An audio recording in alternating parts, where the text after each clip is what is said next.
there is a destination piece that people might actively seek out for themselves and will stop people in their tracks. And you almost need to think of it more like even your ads as branded content for those audiences. You need to create something that's going to stop people and go, I want to watch this piece of content in its own right because it's entertaining, because it tells me a story, because it relates to me and my life, rather than it's just trying to sell me something. The other thing that I do love that I've seen certainly in our business is when a video kind of concept then evolves into existing on other platforms. And I think because, then like we see a lot of lift again in value of campaigns. If you're able to distribute that across multiple platforms, it really hits on the kind of the memory muscle of the consumer.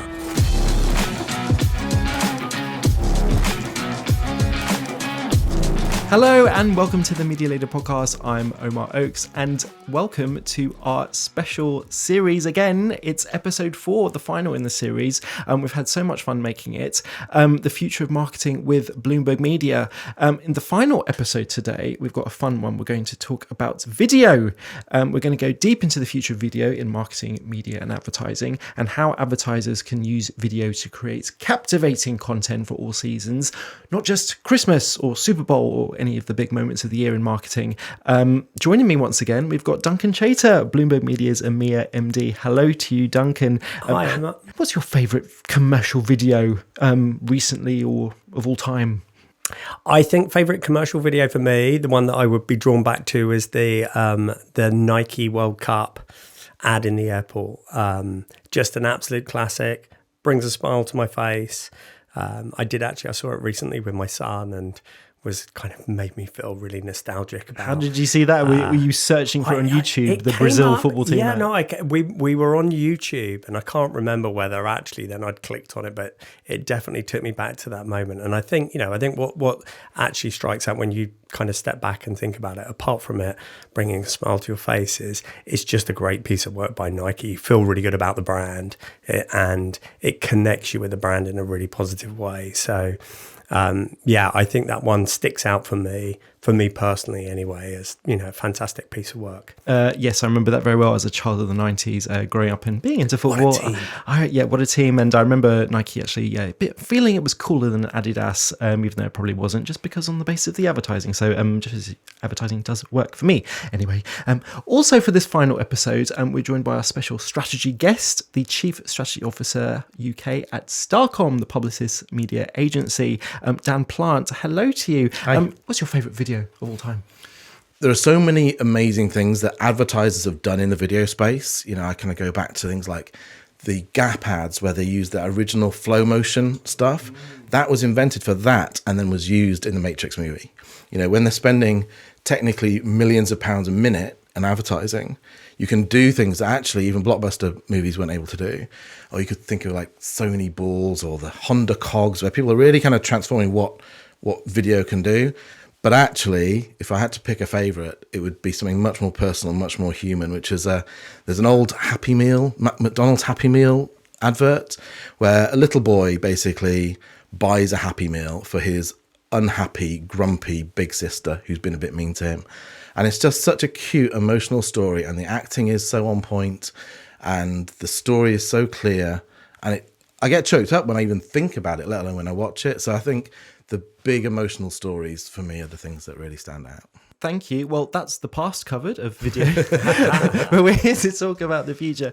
So what are we going to get in today? We will spend a bit of time talking about the state of video today as a story channel. So we have to talk about the continued rise of short form content. And then we'll talk about original programming, documentary style videos, how those can be impactful to audiences going forward. And for the future of marketing, how can marketers use storytelling and video to tell stories throughout the year, not just for Christmas or Super Bowl, the big times, the big tentpole moments. And we'll look at what's new in 2024 for working with content creators, because President Company Accepted, it's not just big agencies that advertisers are working with, it's all sorts of content creators. And at the time of filming this, Cannes Lions has actually announced that they're creating a whole new opportunity for content creators to get involved. So lots of interesting things happening in the advertising space, and video is the forefront of that. So we're going to get into that, and I'll try and keep us on time as we do it. So, Duncan, if I go to you first, how do you see the state of video today? We've got all these short form platforms, continued fragmentation of audiences. I mean, how do you, as a media owner, how do you navigate this space? Well, I think first, like even going back to the discussion we were just having of our favorite pieces of work, it's good to remind ourselves of the power of video and moving content is it connects on multiple levels with an audience. And I think that's like critical. Like, so obviously historically that's been played out on linear, and now it's played out on so many different platforms. But I think certainly what I see in video is it's just such an integral part of any media campaign that we deliver. And we do some media campaigns where video isn't a component of that. But what's pretty clear is when video is injected into any plan, there's so much more flexibility and fluidity in terms of what you can do, what KPIs and metrics you can deliver, and how you can actually convey a different message to a client. So I think that's like important to kind of mark. I think in terms of the landscape of the market now, there's just so many different distribution routes for delivering video content. And actually, I was reading an article this morning that was suggesting we've hit the peak. Apparently, we've hit the peak of global content production. It's not going to get any bigger.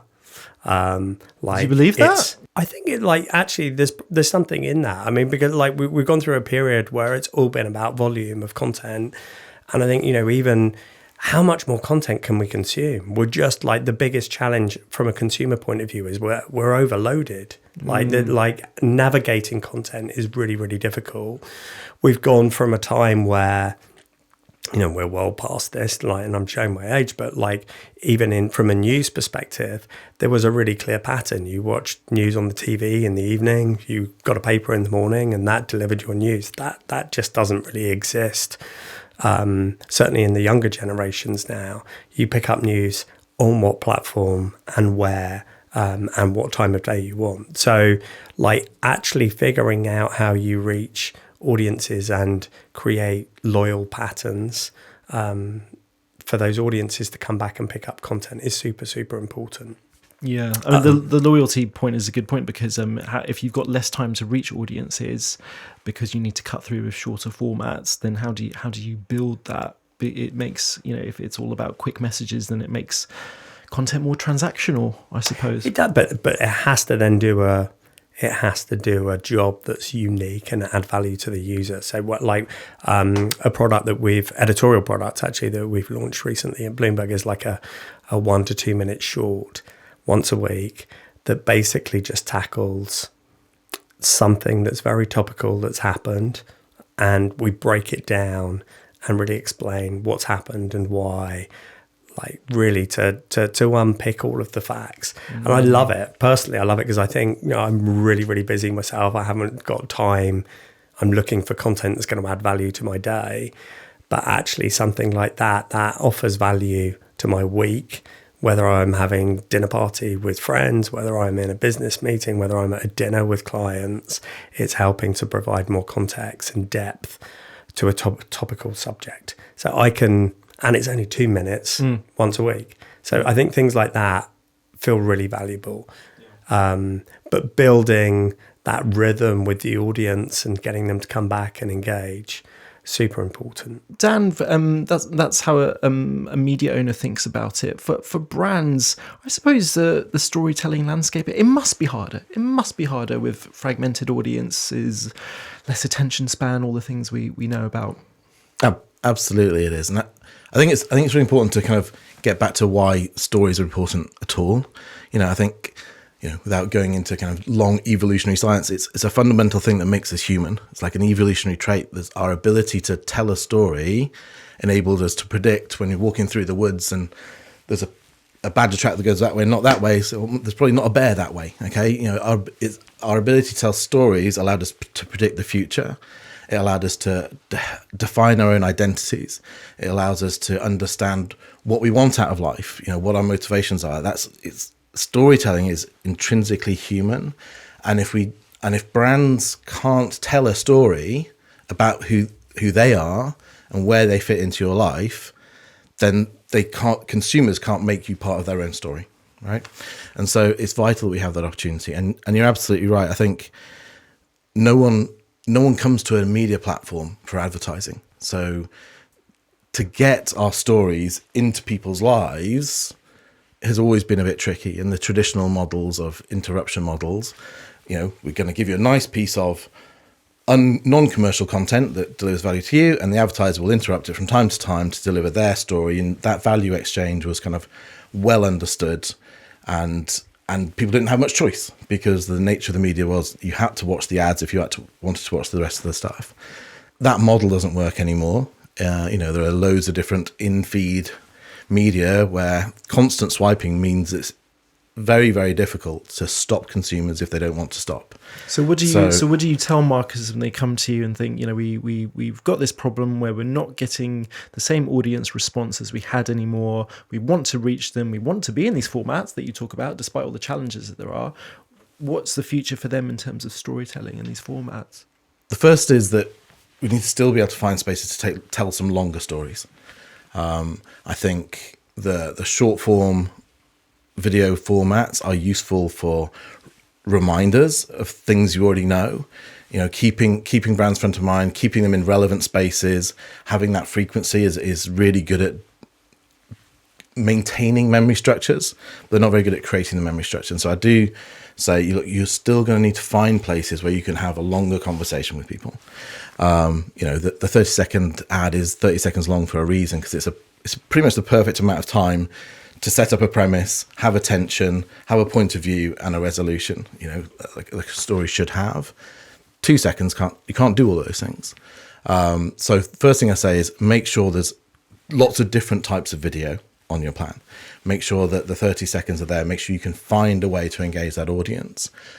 Some audiences, you're going to have to make the content such that people actively do seek it out. I said no one comes to media channels for advertising. Sometimes you have to find ways of actually getting them to do that, because they're not, the youngest audiences are simply not being exposed to longer form advertising at all. So how do you get them to come to you? There's a Gillette Venus example I picked up on a couple of days ago. I think it's actually from the States, which is a song all about looking after your pubic hair, right? And it's done by a rap artist, and I forget the name of it now, which is annoying me. But it's a brilliant music video. It's just a hilarious music video, and it's something that people would seek out. It's a minute long. I could see it working though in 10-second clips in feed advertising, but there is a destination piece that people might actively seek out for themselves, and will stop people in their tracks. And you almost need to think of it more like even your ads as branded content for those audiences. You need to create something that's going to stop people and go, I want to watch this piece of content in its own right, because it's entertaining, because it tells me a story, because it relates to me and my life, rather than it's just trying to sell me something. That whole thing doesn't really try and sell the Venus product. It just says looking after your pubes is a good thing. It's honestly, it's very random, but it's one of the best examples I could find recently of work that looks like a TV ad, but you would never run it on TV.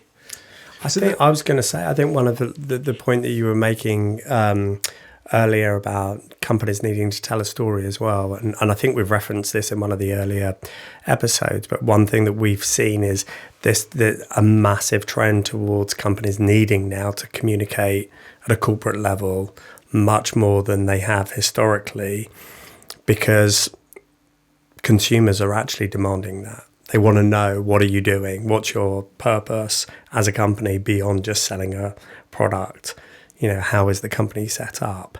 And they're things that you've got to convey as a company, but it's a challenge sometimes to do that in an entertaining way. To Duncan's point, consumers are really interested in kind of how authentic brands are. I mean, is that, going forward, is that a trend that you're seeing and might continue into the future, where in the olden days, when we were just talking about 90s ads, you just have an interesting idea for a brand that is just going to reach people during a TV spot? Whereas nowadays, are you having more involved conversations via the marketer about what the company, to Duncan's point, what the company actually thinks about X, Y, and Z issue, and having that to your point before about how your ads need to be branded content, how that conversation is carried through to whatever the publicly facing video message is. Is that happening at all? And is that going to go forward as a trend? It is absolutely happening. I think that the channels that are more and more available to advertisers are good at selling kind of product benefits, but they tend, if you go through YouTube Shorts or TikTok or all those kind of places, a lot of the adverts are made by the influencers. So the brands are kind of getting influencers can you tell our product story for us? And actually influencers are good at doing that. They're good at understanding their audiences and going, this product feature would be great for you. This is why I love it. This is why you'll love it. What they're not very good at doing, though, is delivering a brand voice. Saying they can't represent the brand because they are not the brand. So the brand needs to find its own way of telling its story. And so consumers want to hear both. So they'll stop for a novelty, interesting product feature, but at the same time, they need to understand, okay, this has come from this brand. This brand consistently has a point of view on these areas that are relevant to my life. So I know that its overall philosophy means I should pay attention to this product and maybe check out what else they have. So, the distinction between the brand voice and the product benefits needs to be quite clear in how you use the different video channels. Does that make sense? Yeah, absolutely. And organic as well, because I think it can be really obvious when you're just shoehorning, thinking, oh, we want to emphasize the work that we're doing in this area, but it doesn't feel natural, then it just doesn't work. So I think having something that's entertaining, but that, and actually a lot of the work that we've been doing, like in terms of our investment in video and creating documentary series, have been around kind of actually trying to bring more insight and education around some of the big kind of challenges that we're facing in the world. Video is just a great tool to drive scale, and to reach different audiences in, multiple times to reinforce different messages.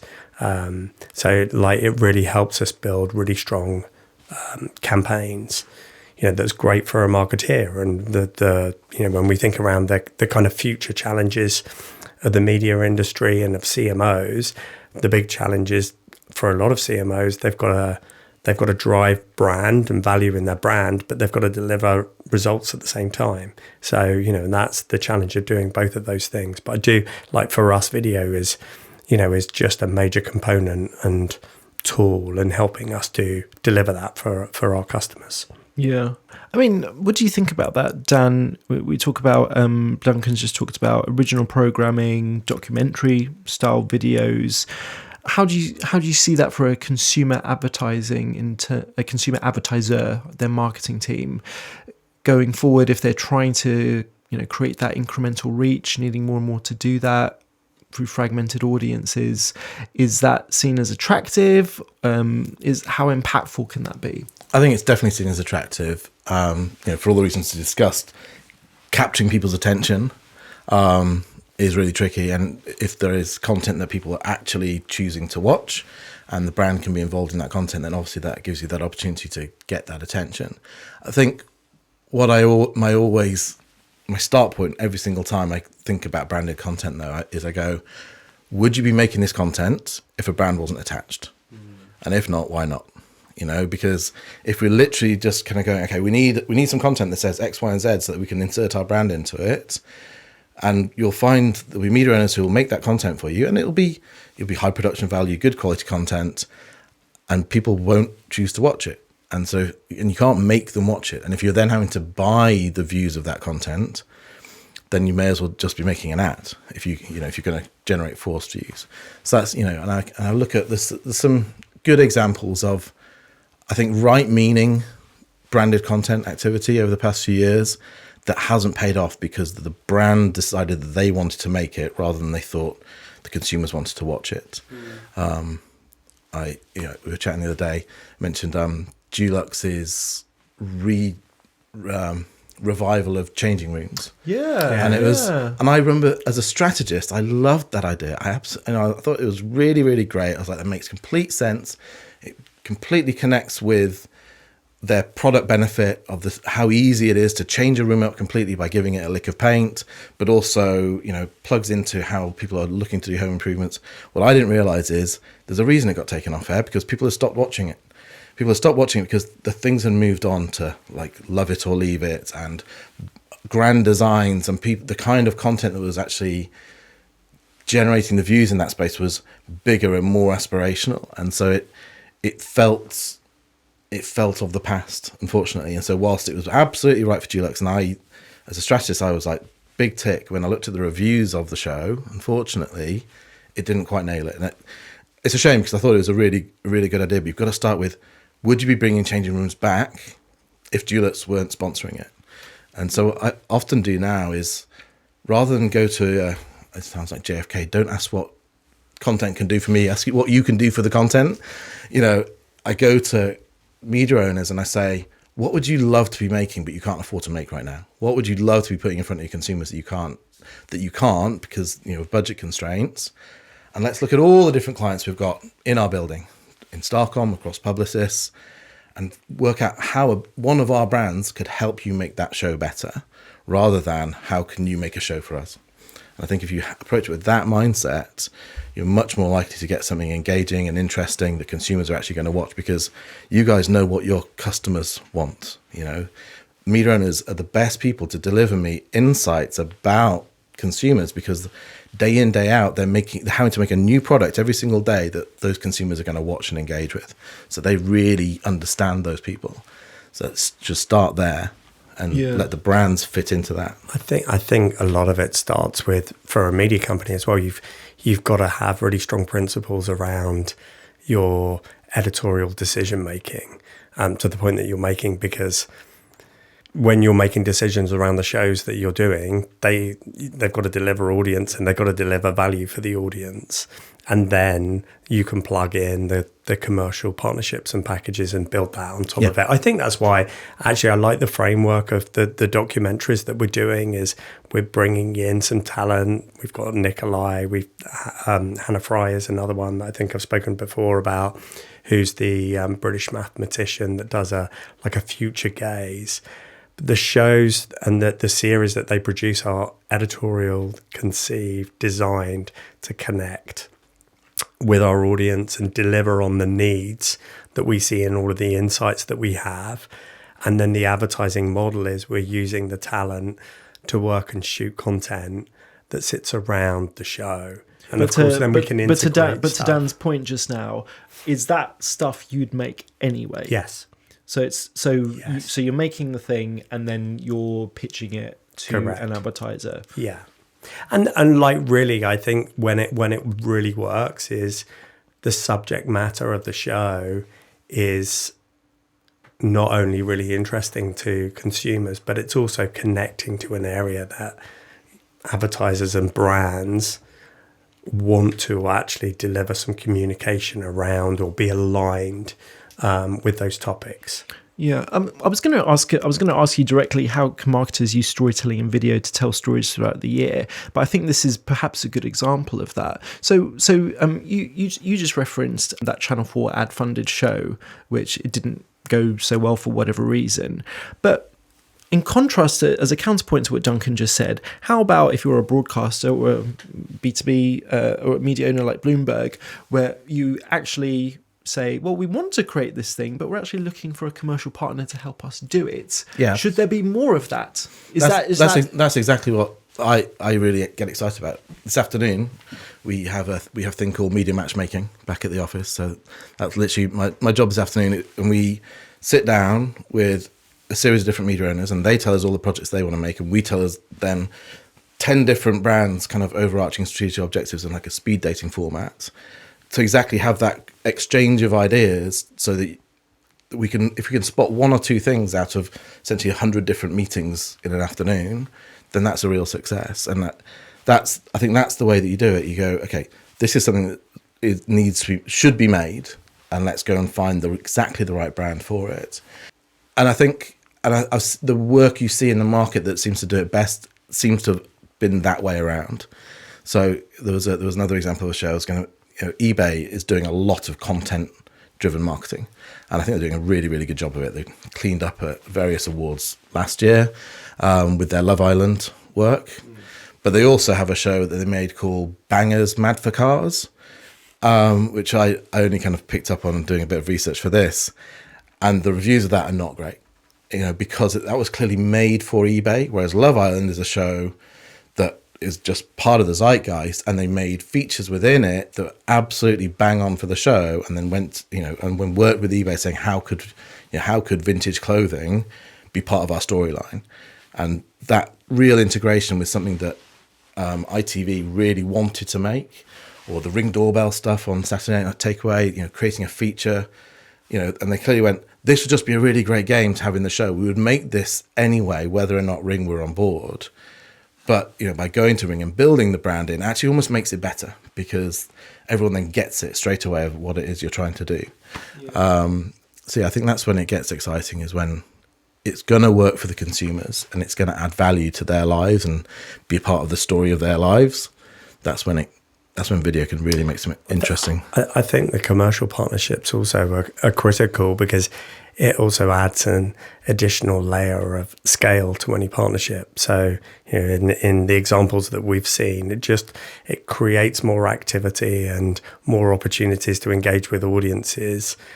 That adds value both to the show itself and to the advertiser in terms of the alignment. So, I think that's one of the things that we see. The other thing that I do love that I've seen certainly in our business is when a video kind of concept then evolves into existing on other platforms. And I think because, then like we see a lot of lift again in value of campaigns.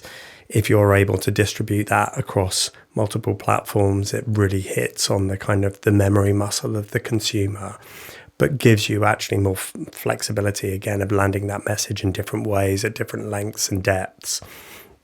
So I think some of those instances where we're able to do that, whether we're taking the concept of the show, putting it into an event, or taking the talent, bringing it to an event, if we're putting it in print, if we're doing a podcast, like the more kind of the more kind of extensions that we can build into that, really exciting. Obviously, it has to make sense overall for the ambition of the client, but I think that's another way then of taking something that has started off as a video concept and show, and then really kind of supercharging it into different areas. Yeah. Do you get many questions from marketers? I'm sure if you don't, you will, going forward, about artificial intelligence, opportunities plus concerns. We hear a lot about deepfakes. It's election year in the UK and the US, and we'll have a lot of deepfakes. But what are the questions, if any, you have about AI, and how do you see that? Yeah, I mean, obviously it's a topic that comes up pretty much in every conversation you have these days in some way or another. From our perspective at Bloomberg, like the big focus for us is around trust and quality content, and actually all of our video, really, we're at the very much the premium end. That's where we focus on because of our audience. And I think what AI will do is it will continue to evolve the industry and the way that we work. I think we're, definitely, like, all of the signs are there that there will be a transition, although I think it will be slower than some people are saying in the industry, moving from text-based search to video search becoming the main kind of driver of information. So I think that's coming. But yeah, there's also going to be a lot of misinformation in the market. In some ways, that brings consumers back to, well, where do I find trusted sources of information? Where do I go? And I think, like, it's a, I guess it's a broader concern really of where does everyone find the truth? And our challenge is, how do we make sure we are the source of truth? And, and a lot of the kind of the media industry also has, also a significant role to play. Yeah. Do you see that, Dan? AI, lots of concerns about how do you trust content going forward, and big, well-known incumbent media owners will probably benefit from that. Yeah, I hope they do. I'm a big believer the advertising industry needs to invest in the media ecosystem and make sure that the quality of content is there, so that it is trusted, so that we can, if you don't have trusted media platforms, then the brands advertising those don't benefit from that kind of implied trust. So I think we absolutely have to invest in those spaces. And I do worry that AI is going to do a number of things to people's perception of video content. You know, where Sora is at the moment is insane compared to where Will Smith eating spaghetti was a year ago. Do you know what I'm talking about? Sora. So Sora is the ChatGPT but for video. So it's OpenAI's video platform. You know, generative AI video a year ago. Do you remember the Will Smith eating spaghetti video? It's like stuff of nightmares. Now Sora is making stuff that you go, that looks real. Until you look really, really closely, that does look real. And I worry that it makes everything so fakeable, but also just devalues high production values. You know, one of the parts of the story that you're telling as an advertiser when you put a big advert on television that's, you know, let's say Gap making flow motion 20 odd years ago, you know, when they did that, they said, look how big and confident we are as a brand. It's the story behind the story. But if anybody can make that with a chat prompt, then suddenly the signaling capability of the medium is diminished. And I do worry about that. I think it's interesting that some big brands are saying we will not use AI in our ads, or we will not use AI for people. Dove came out recently in the last couple of days saying we will not use AI people to represent real people in our advertising. So you can trust us that if you see a person in an ad, it's a real person that was really there. And I think more brands might need to come out saying that a little bit, to say you can trust us that if we're showing you something, it's a real thing. Yeah, it comes back to the purpose point where consumers are going to be expecting a lot more from advertisers going forward in terms of what they commit to. It's going to be fascinating. And what about just finally working? We mentioned before about working with original content creators. And there are all sorts of different ways in which you can do that. So you can just, you know, hire a Mr. Beast or someone and, you know, promote our brand however you like on your own platform. Or you can use various production companies, marketing agencies who will white label. They've got an influencer network and you can work with them, but you keep the assets. Generally, do you have a strategy going forward in terms of general principles that marketers should work to going forward when they want to work with influencers, content creators? Well, so the first point I was making, which is that you can give them your products and they can endorse the benefits of your products, but don't give them your brand. Don't give them free rein with your brand. I think you need to have ownership of that, and you have ownership of your brand voice. I think that's really important because. What about the authenticity piece? What if you want? Sorry to pick on Mr. Beast. I know you're listening. What if you value that person's voice, and however they want to, you know, sell your brand, that's up to them. What's wrong with that? Because tomorrow they're selling a different brand, and the day after that they're selling a different brand. I don't know that they can be truly authentic about your brand. Only the brand can be authentic about what they stand for, what their purpose is. I think Mr. Beast can do a brilliant job of finding a product feature and bring it to life in a brilliant video that, you know, let's take Samsung's Circle to Search, you know, is the feature that we kind of celebrated in our taking over the circle line recently and things like that. You can take a nice little product feature like that and go, okay, draw the biggest circle around the largest number of people and have a great big competition like that. And you can see how that's fun. It brings to life a product feature. It's authentic. It absolutely says Samsung understands this audience and they're willing to have some fun, but it's not allowing him to be the voice of Samsung. And I think that's a line that's important that we don't cross, that we allow Samsung to be its own voice and allow influencers to take those products and run with them, get excited about them and extol the virtues and evangelize about the products, but let the brands be the brand. What I think I like the most though about original content creators is when you integrate them with bigger media platforms as well. So some of the best work that we've done over the last few years was when we had a big sponsorship with Hollyoaks for Vinted. And so, yes, we took the broadcast sponsorship, but we also took a lot of product placement. We integrated buying vintage clothing into storylines, but then the talent themselves all have their own social media profiles. And so we got them doing stuff in their world, with, they're going to parties and stuff like that. The actual actors and actresses were going to parties and so on and talking about the vintage clothing they bought. And so it lives in a kind of a big branded, what's the word I'm looking for? High stature media brand, but then it also has the authenticity of real people talking about how the products live in their real world. And so if you can integrate that and have a multi-layered approach, so it's not just influencer activity over here and big brand activity over there, but it's all integrated into one seamless flow, I think that's when it works the best.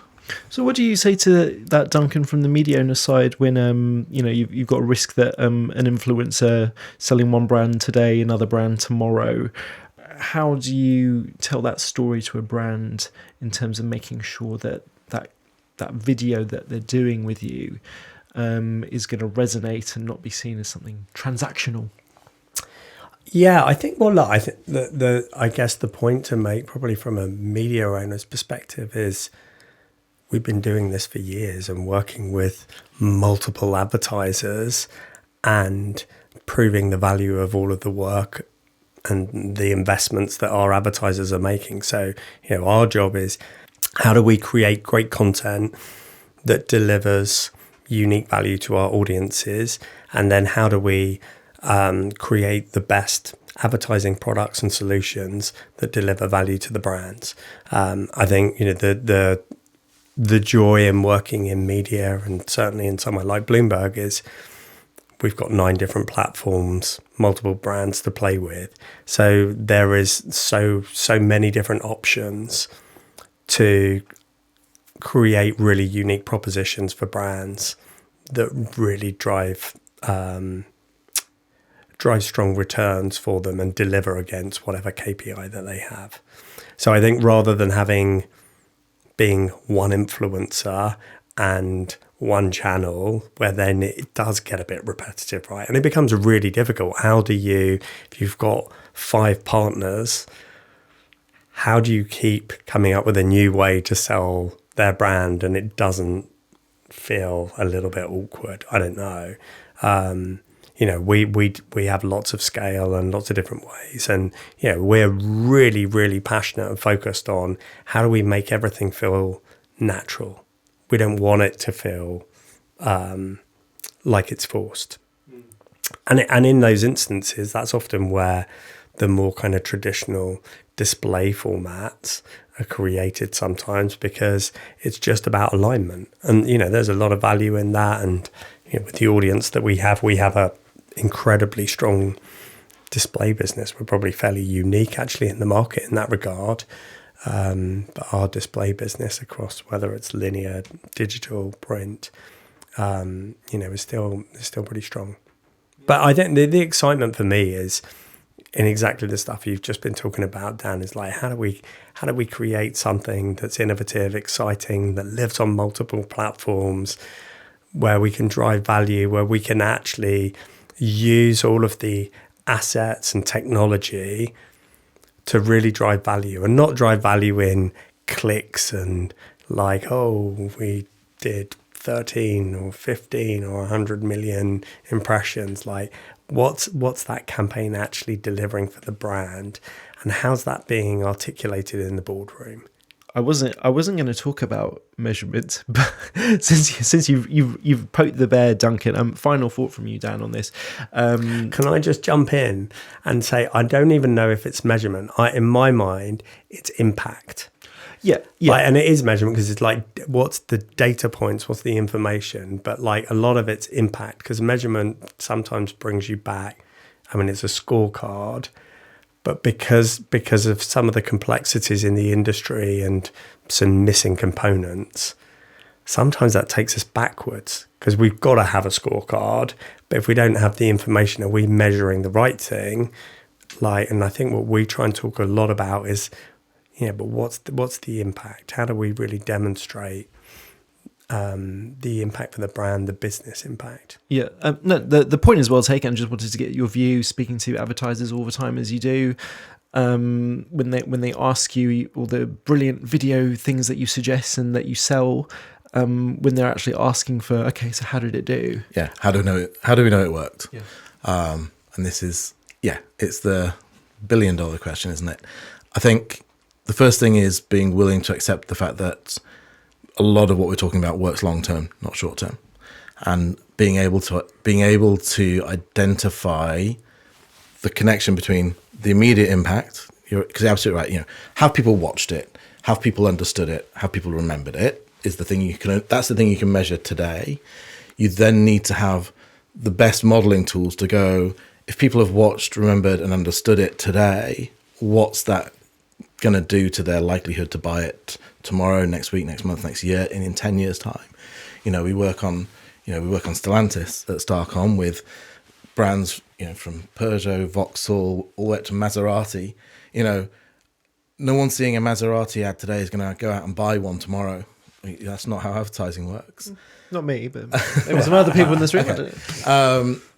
But what it does is I could tell long stories about the kind of car advertising I saw as a kid that influenced my choice of brands as an adult. And so being able to measure that, we do work on convergence analytics at Starcom that really understands how all the different touch points play into each other, how the different brand metrics work towards preference and sales. And so, yes, you absolutely have to measure the impact in the moment and not conflate that or not confuse that with immediate sales effect. And unfortunately, we have become an industry, I think we're an industry that's been fighting against that kind of immediacy, that immediate hit of bottom of the funnel sales for a long time. I think we're always going to fight that battle because it's easy to get addicted to that hit. But certainly when you're investing in these kind of storytelling media, they take longer to work.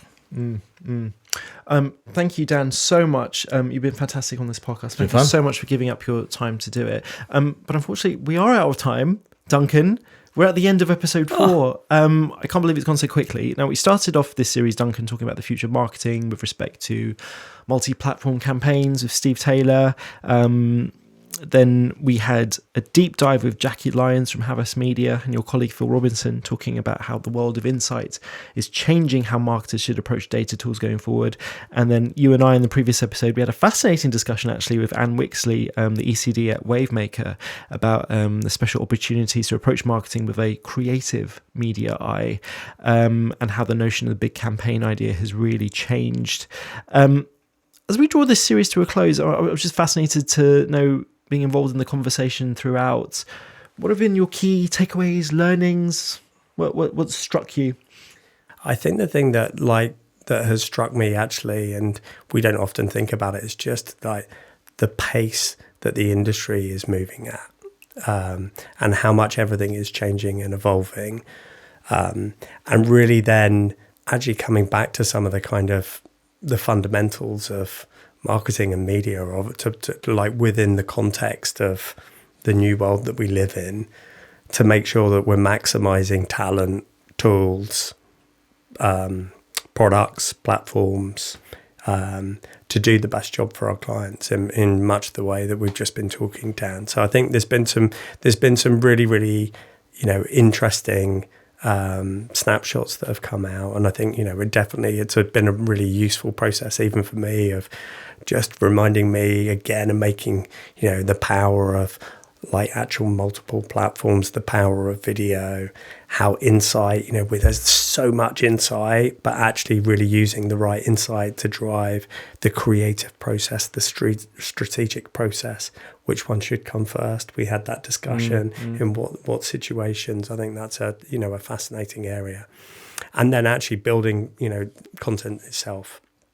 That we had with Anne. So loads of great points. I mean, they're all topics that we're talking about fairly regularly with CMOs. That's the battle that they're all having. They're being stretched more than ever and being pulled into different areas across their business.